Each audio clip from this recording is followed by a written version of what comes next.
울산이 클럽 월드컵 2라운드 플루미넨시와의 경기에서 4대2 패배를 했는데 울산이 선수비 후역습 전략을 잘 짜온 경기였어요. 첫 번째 슈팅이 37분에 나왔습니다. 첫 번째 슈팅이 첫 번째 골이 됐거든요. 실제로 전반전에는 점유율 차이가 더 났어요. 76대 24. 경기 끝나고는 70대 30이었는데 아주 점유율을 많이 내주고 기본적으로는 수비 이후에 역습한다 라는 형태였거든요. 근데 1차전 마멜로디와의 경기와 이 경기의 차이점은 김판공 감독이 투톱을 선택했다는 거죠. 엄원상과 에릭, 이 선택 자체가 나쁘지 않았습니다. 기본적으로 5-4-1 형태였고 지난 경기는 이 경기는 5-3-2 형태였어요. 근데 원톱이 있을 때랑 투톱이 있을 때 어느 정도 역습을 하는 과정 자체가 달라지기 때문에 기본적으로 오늘 경기가 나쁘지 않았거든요. 기본적인 이 플루미넨스의 형태는 플루미넨시가 당연히 공격을 많이 할 거니까 우리가 5-3-2 수비 라인을 딱 만들고 있을 때 왼쪽 풀백을 공격적으로 올립니다. 그래서 변형 3백을 이렇게 만들고요. 앞쪽에서 공격형 미드필더도 올라가고 중앙 미드필더 중에 한 명도 과감하게 올라가서 아주 공격적인 전형을 만들었어요. 그리고 여기서도 이제 3백 중에 왼쪽과 오른쪽에 있는 선수들도 과감하게 올라갑니다. 그러니까 여기서 엄원상과 에릭이 기다리고 있다가 이 두 선수가 볼을 빼앗는 순간 양쪽으로 달리는 거죠. 그러니까 역습의 방향을 두 가지로 이렇게 찢어 놓으니까 플루미넨시가 공격을 하다가 특히나 수비 숫자를 적은 상태로 유지를 하다가 엄원상과 에릭이 좌우로 찢어지면서 역습을 하다 보니까 공간을 커버해야 되는 범위도 매우 넓어지는 거죠. 그래서 오늘 기본적인 이 역습에 대한 준비를 일단 잘했고요. 특히나 엄원상 선수의 스피드가 워낙에 빠르니까 엄원상 선수가 뛸 때 이 공간을 활용을 잘했어요. 그리고 엄원상에게 주는 보야니치의 패스, 요게 있는 거죠. 그리고 이제 여기서 중요했던 게 엄원상이 오른쪽으로 나가면 에릭이 가운데 있고요. 여기에 이진현 선수도 사실은 공격적인 자원이니까 이진현 선수까지 반대편으로 넘어옵니다. 상황에 따라서는 루빅손까지 올라오죠. 비교적 이재익 선수가 왼쪽 풀백도 볼 수 있으니까 이런 식으로 공격할 때 엄원상부터 시작해서 엄원상, 에릭, 이진현, 루빅손까지 쭉 이렇게 연쇄적으로 올라오는 형태의 공격 방식이었거든요. 근데 이 방식 자체가 잘 통했어요. 플루미넨시가 3백 만들고 있고요. 왼쪽 풀백 높게 올렸고 그리고 오른쪽에 두 명의 선수가 있고 공격 숫자가 기본적으로 앞쪽에 굉장히 많이 배치가 돼 있습니다. 그러니까 이런 형태에서 5-3-2 전형 딱 만들어 놓고 요 좁은 공간에서의 끊어낸 다음에 바로 역습한다 라는 거죠. 그리고 이제 아무래도 이 울산이 이제 피지컬적으로 플루미넨시의 선수들이 개인 기술이 굉장히 좋은데 넓은 공간에서의 이제 움직임은 좋지만 좁은 공간에서 피지컬적인 부분, 피지컬형 선수가 좀 부족했어요. 그러다 보니까 좁은 공간을 만들었을 때 볼을 끊어내고 역습할 수 있는 기회가 꽤 많이 나왔죠. 이게 이제 동점골 나올 때 장면인데 우리가 5-3-2 형태를 만들고 이 공간으로 플루미넨시가 패스를 보내줍니다. 근데 공간이 좁다 보니까 여기서 울산 선수들이 달려들면서 볼을 뺏어요. 그리고 끊자마자 앞쪽에 있었던 엄원상과 에릭이 있는데 끊어내는 순간 바로 뜁니다. 두 선수가. 그리고 이때 패스를 공급해주는 보야니치. 그리고 그 순간 엄원상 쪽으로 패스가 나가니까 나가는 순간 이진현 선수까지 뛰기 시작해요. 이 움직임이 괜찮았죠. 그래서 움직임이 나오면서 앞으로 볼이 넘어가는데 엄원상이 달려가고요. 그리고 에릭이 달려가고 뒤에서 이진현이 순차적으로 올라오고 있습니다. 그리고 이제 이 공간에서 오른쪽으로 엄원상이 볼을 가져가니까 자연스럽게 플루미넨시의 수비가 좀 적잖아요. 한 명이 끌려나가요. 그리고 연쇄적으로 에릭이 뛰어나갈 때 에릭을 향해서 또 끌려나갑니다. 그러면 뒤에 있었던 이진현이 3자 움직임을 통해서 뒷공간으로 또 뛰어들어가는 거죠. 이 움직임이 어쨌든 역습할 때 잘 준비가 돼 있었고 그 다음에 여기서 엄원상이 한 명 수비 끌고 당기고 그리고 에릭이 뛰어들어가고 이진현 반대편 침투. 그러면서 자연스럽게 우리가 결국에는 엄원상의 돌파 그리고 에릭의 침투 수비가 엄원상과 에릭에게 쏠릴 때 이진현에 빨리 올라와서 이 넓은 공간 먼저 선점하는 그 다음에 크로스가 올라왔을 때 여기서 이진현 선수가 득점을 하게 되는 요 아주 좋은 장면이 나왔어요. 어쨌든 오늘 울산이 투톱을 통해서 역습의 형태를 잘 만들어 나온 건 분명히 칭찬해 줄만하다. 역전을 할 때도 마찬가지인데 이게 플루미넨시가 동점골 먹힌 다음에 좀 급해졌어요. 아무래도 우리가 더 약팀이고 플루미넨시가 강팀이니까 골 먹힌 다음에 되게 당황을 많이 했거든요. 그래서 여기서 스로인을 던졌는데 급하게 던지다 보니까 울산이 뺏어냅니다. 뺏어내자마자 엄원상, 에릭 양쪽으로 찢어지는 거죠. 그리고 여기서 이제 중간에 있는 에릭에게 먼저 패스를 보내주는데 에릭이 볼을 잡고 돌아서는 순간 엄원상, 루빅손 공간을 넓게 쓰는 움직임 자체가 오늘 굉장히 좋았다. 그리고 여기서 이제 에릭이 뛰어들어가는 엄원상이 수비를 순간적으로 쏠리게 만들 때 루빅손에게 패스. 그리고 이때 뒤에 있었던 이진현 선수가 루빅손이 안쪽으로 들어가니까 이진현이 좀 측면으로 빠져줍니다. 그래서 다음 장면에서 루빅손에게 간 패스가 끊겨서 바깥으로 걷어냈는데 이때 이 걷어낸 볼을 측면에서 이진현이 잡게 되죠. 그리고 여기서 이제 이진현의 크로스, 크로스도 잘 올라왔고 엄원상 선수가 가운데 있다가 뒤로 빠져나오면서 여기서 환상적인 다이빙 헤더, 요 득점이 나와요. 요것도 어쨌든 스로인을 끊은 다음에 우리가 마무리를 한 거지만 움직임 자체가 엄원상과 에릭 그리고 이제 루빅손, 이진현 이제 그 선수들이 공간으로 뛰어들어갈 때 넓은 공간을 잘 찾아서 뛰어들어가는 장면들이 나왔다는 거죠.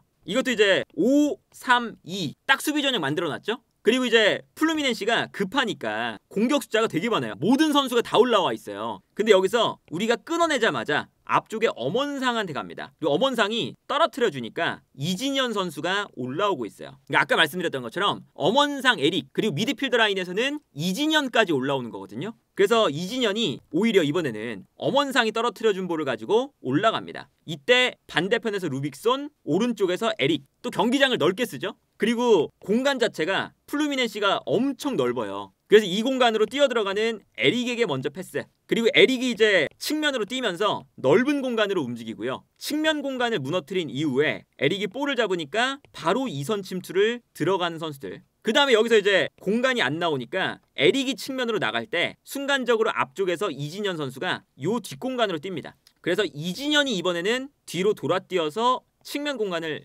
점유해요. 그러다 보니까 계속 측면 공간을 찢어 놓으니까 수비가 뒤로 물러나는 거죠. 뒤로 물러나니까 보야니치에게 공간. 여기서 이제 보야니치. 그러면 이제 보야니치가 볼 받아서 크로스를 올리는데 이때도 가운데 있었던 루빅손이 약간 빠져 있다가 침투에 들어가면서 완벽한 찬스를 또 맞이합니다. 물론 이게 또 득점이 안 됐지만 이런 장면 보면 수비에서 역습으로 나가는 과정 자체가 그냥 뛰어가는 게 아니라 좋은 공간을 향해서 넓은 공간을 향해서 뛰어들어가는 움직임이 준비가 어쨌든 잘 되어 있었다. 그리고 이제 그러다 보니까 이 플루미넨시가 이제 후반전 시작하자마자 4-2-3-1 전형이었는데 공격형 미드필더를 빼버렸어요. 그래서 이제 공격수만 앞에 놔뒀거든요. 그러니까 오히려 플루미넨시 간격이 벌어집니다. 이 장면 보면 플루미넨시가 앞에서 압박을 거는데 보야니치가 하나만 풀어 나오니까 공간에 아무도 없어요. 오히려 플루미넨시가 좀 당황을 했죠. 그 다음에 여기서 공간이 나니까 보야니치, 엄원상 별거 없습니다. 이 엄원상의 스피드와 보야니치의 패스 이 한 방이면 역습을 할 때 정말 무섭죠. 그래서 이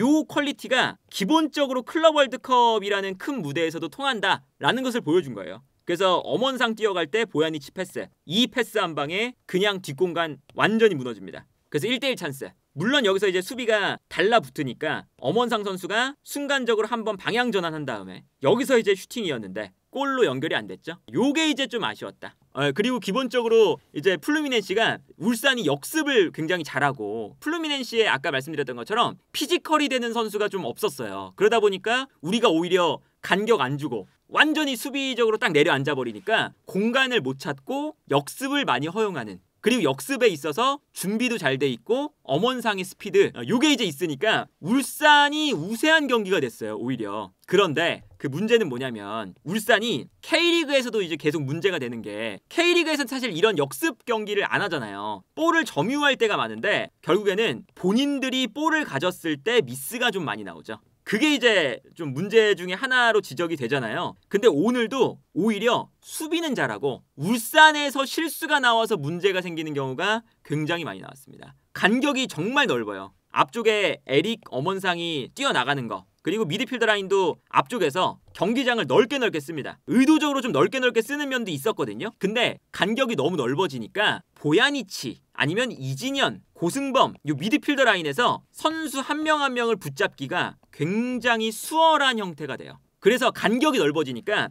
패스의 거리도 좀 멀어집니다. 뒤에서 올라오는 패스의 거리. 그리고 여기서 도와주는 선수도 부족하니까 볼을 잡을 때 편안하게 볼을 뺏기는 장면들이 나오기 시작을 하는 거죠. 수비하는 팀들이 문제가 생기는 경우가 수비 라인을 만들 때는 괜찮은데 수비에서 공격으로 나갈 때 볼을 소유했을 때 거기서 미스가 나면 오히려 수비가 무너지잖아요. 그런 장면에서 우리가 역전을 당했어요. 다시 이게 첫 번째 골 먹힐 텐데 이 장면도 좀 간격이 좀 멀어요. 그래서 보야니치 선수 한 명 빼놓고는 요 공간 자체가 좀 매우 넓기 때문에 보야니치를 압박하기가 좀 편한 상태죠. 플루미넨스가. 그러다 보니까 내려오는 선수에게 그냥 그대로 주는 상황에서 그대로 보야니치가 압박을 당합니다. 주변에 도와주는 선수도 좀 없고요. 그리고 공간 자체가 이렇게 넓으면 이제 어떤 상황이 발생을 하느냐, 기본적으로 잡아야 될 선수가 되게 명확해요. 수비하는 입장에서. 보통 저렇게 빌드업 과정에서 너무나 간격이 넓어지면 압박할 수 있는 딱 선수가 눈에 딱 한 명밖에 안 보이잖아요. 한 명, 두 명 뭐 이렇게 주변에 있는 게 아니라. 그래서 편안하게 이제 압박을 할 수 있는 형태가 되거든요.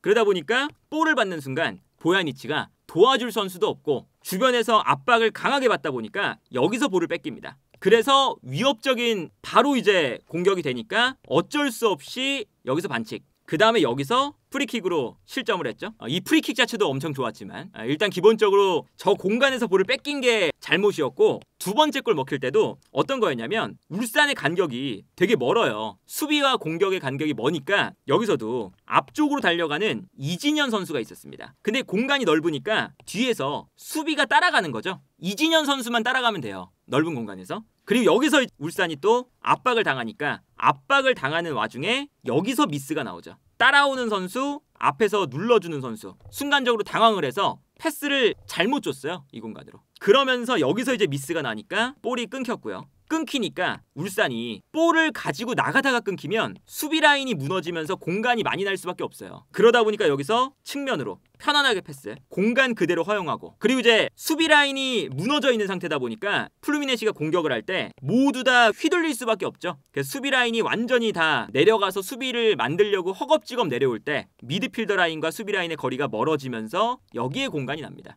그래서 편안하게 이 앞쪽 공간으로 볼이 떨어지면서 그대로 실점. 그 울산이 오늘 준비해 왔던 선수비 후역습 전략, 그리고 이제 수비에서 공격으로 나갈 때 엄원상, 에릭, 그리고 이진현, 요 세 명을 활용한 이제 움직임, 그 다음에 여기 루빅손까지 올라와서 이런 역습에 대한 공간 움직임은 굉장히 좋았고, 그걸로 사실 플루미넨시를 압도하는 시간도 있었는데 오히려 후방에서 빌드업을 할 때, 울산이 볼을 가지고 경기를 진행할 때 거기서 미스가 나왔다. 그게 문제가 돼서 사실은 앞서 나갈 수 있었던 경기를 사실은 좀 그르치는, 그러니까 뭐 한마디로 하면 역습은 잘했는데 공격을 주도하는 시간, 빌드업을 하는 시간에서 미스가 나오면서 오히려 수비가 거기서 무너지는 좀 아쉬운 장면들이 나왔고, 교체 타이밍이 좀 늦은 것도 있어요. 그러니까 아무래도 이제 마지막에 플루미넨시는 급하니까 빨리빨리 교체를 했거든요. 후반전 시작하자마자도 교체를 했고 59분에도 교체를 했어요. 근데 우리가 이제 순차적으로 교체를 하긴 했는데 좀 기다렸죠. 이제 최석현 선수가 들어왔고, 그리고 엄원상 선수가 부상으로 나가면서 어쩔 수 없이 이제 교체가 한 거, 요거 빼면 85분의 교체였거든요. 요 시점부터 좀 밀렸거든요. 엄원상 선수가 부상으로 나가는 요 시점, 선수비 후역습, 특히나 엄원상의 미친 스피드, 이걸로 사실은 역습을 하는 거였는데 그게 가장 위협적이었잖아요. 근데 엄원상 선수가 부상으로 나가자마자 이 울산의 역습에 대한 이런 템포가 좀 끊겼고, 그러면서 편안하게 플루미넨시도 라인 올리고, 그러면서 이제 역전을 당한 것도 좀 아쉬운 면들이 있다. 애초에 이 김판공 감독이 말레이시아에서 잘할 때도 이런 선수비 후역습 전략으로 굉장히 잘했었잖아요. 오히려 이제 울산에 온 다음에 단점으로 드러났던 게 빌드업 구조를 만들 때 미스가 좀 많다는 거. 오히려 볼을 소유한 상태에서 미스가 많이 나는 편이었거든요. 이제 그러다 보니까 오늘 그 장단점이 모두 다 드러난 거죠. 울산이 오늘은 약팀이었으니까 비교적 선수비 후역습 전략, 김판공 감독이 잘 보여줬었던 그런 이제 역습 전략은 잘 통했고, 오히려 김판공 감독의 약점으로 지목되던 볼을 가졌을 때 빌드업 과정에서의 미스, 이게 나오면서 다시 역전을 당하는 그런 이제 양면을 또 볼 수가 있었다.